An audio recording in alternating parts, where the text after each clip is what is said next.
Do you have ancestors who lived in Europe and you want to find out more about them? Join me on today's episode of the Ancestral Findings Podcast as we consider researching European censuses.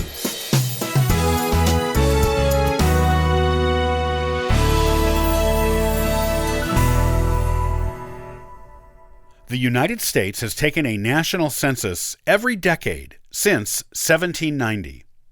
Some states have done state censuses during non-federal census years.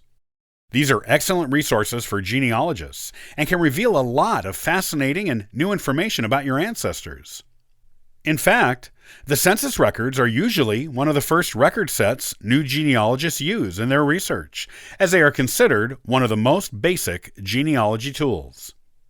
The state censuses are useful for filling in the gaps in the federal census years and for bridging the 20-year gap between the 1880 and 1900 federal census records, since the 1890 census was destroyed in the 1930s.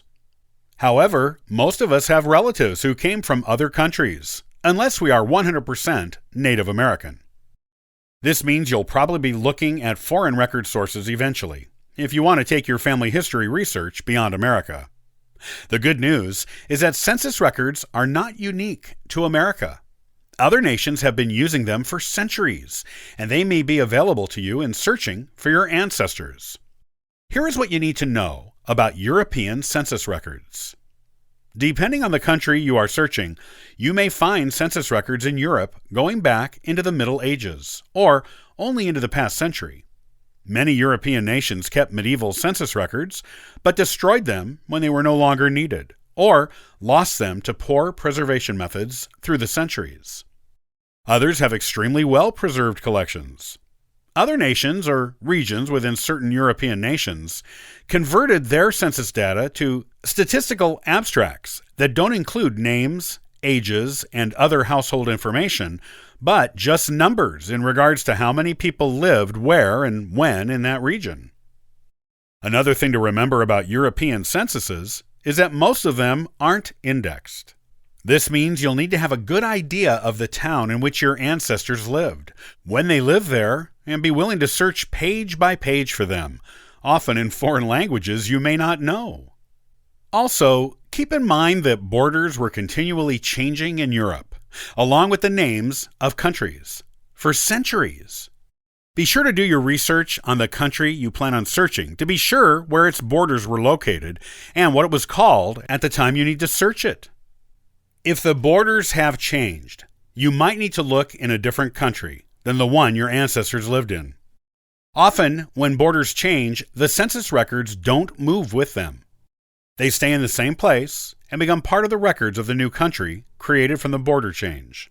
So, be sure you're looking in the right place to be sure you will find the census records you need to do your research.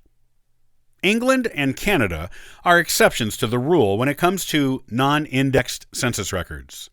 While official censuses with more than just statistical information weren't maintained in these nations until the 1800s, the records are generally indexed and include full household name and age information, like the American census records from 1850 to the present. Of course, not every European nation did censuses of its citizens. You can find out which ones did by searching the online catalog at familysearch.org to see if the nation where your ancestors lived has any censuses listed. If there are no censuses listed, it doesn't necessarily mean none were done. It may simply mean that the Family History Center, run by the Jesus Christ Church of Latter-day Saints, which maintains the website, has not added these records to its catalog yet. You can write to the national or local archives in the area you wish to search and ask them if any census records are available there. Many European censuses are viewable online at familysearch.org and at ancestry.com. You can order microfilms of the ones that aren't online by inquiring at your local LDS Family History Center branch. Most major cities, and even some smaller ones, have one. The microfilm will be sent there, and you can use the microfilm machines there to look for your ancestors among the census pages. If the LDS library or Ancestry.com does not have what you want, and you know it exists, Hiring a researcher who lives or works in that area to search the censuses for you is an excellent idea. If you're up for an adventure, you could even travel there yourself.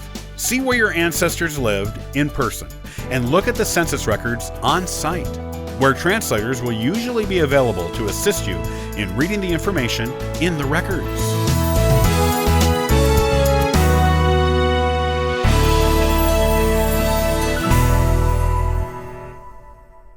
Do you want to become a better genealogist?